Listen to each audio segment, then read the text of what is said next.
lot of solid body stuff going on here lately. These two were kind of special ordered. This one ended up, I just found this piece of wood at my local home improvement store, which is called Lowe's. Some fabulous ambrosia maple, and I had to do something with it, so I came up with this, and Steve jumped all over it and said he wanted it, as he often does. And had a piece of walnut here for the back. The neck is 3 pieces of the ambrosia with the ambrosia fretboard, and the body is 3 or 4 pieces of the ambrosia and then walnut back. So that one's yet to be given life, but this will be neat. It'll have a hot humbucker 3 strings and all nickel hardware, and can't wait to get started on that one. And if you'll notice here, this is the same body. I just widened it. I'm going to do a 4-string with this, and it is total hollow body. I've already got all the inside routed and my cavity cover or hole made, and this should be interesting. I'm either going to go with a walnut or mahogany neck on this for some contrast. That one will be fun. But these two are ready to go. This is for Kendall, which just lives a little ways from me, and he'll be picking this up probably Monday. And this one has a maple neck that came from a bed frame I found at the dump, and has some real pretty curly maple on the headstock left over from the Alaska Bazooki, and just a piece of oak for the fretboard, and some more of that same walnut. The top on this was the wood that I used to practice when I first started using the lightning machine, which runs electricity through the wood to get these patterns. And Kendall really liked this, and we went with all black hardware here, which I think was the way, and we tried to put the volume knob here out of the way so it wouldn't be on the top. And I already did a kind of sound sample video for this one.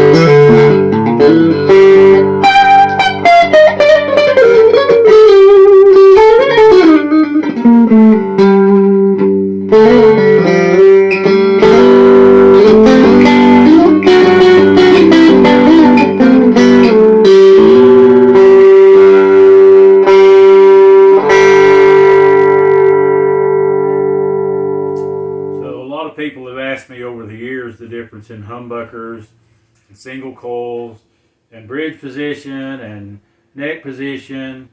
My setting on my little amp here is kind of dirty, crunchy, early 70s rock, I guess, setting, but with this single coil up in the neck, it still gives you a pretty clean sound, and especially if you turn the volume down a little bit.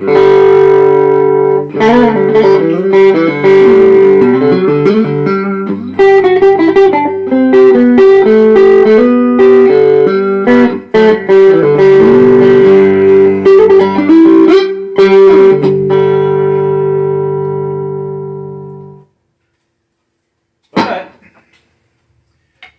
this one here that I made for Charlie has a humbucker in the bridge, which is where you get a good classic rock Les Paul kind of sound. And this one is all poplar, which does change the sound a little bit. This one has a mahogany and maple laminated neck, and I added the volume on this because he wanted to get some good clean sound. So now this was the same amp set and has a totally different sound. Because it's a humbucker and because it's in the bridge, you get a lot brighter and a lot heavier sound.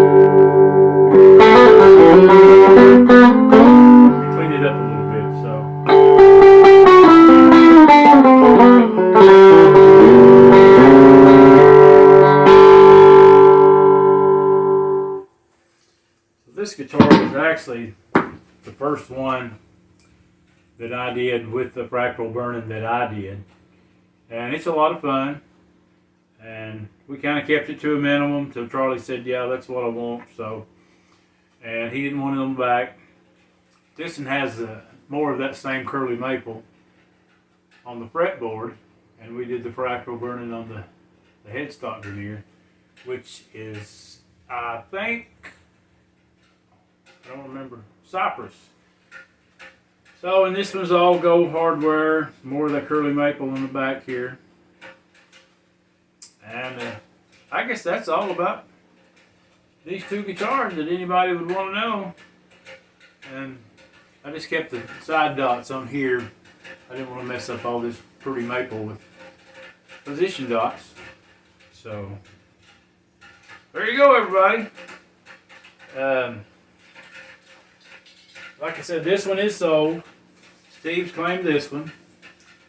And this one's going to be awesome. Probably mostly pretty high-end hardware. CTS pots and a little better bridge. And probably a custom wound humbucker. And some good Wilkinson tuners.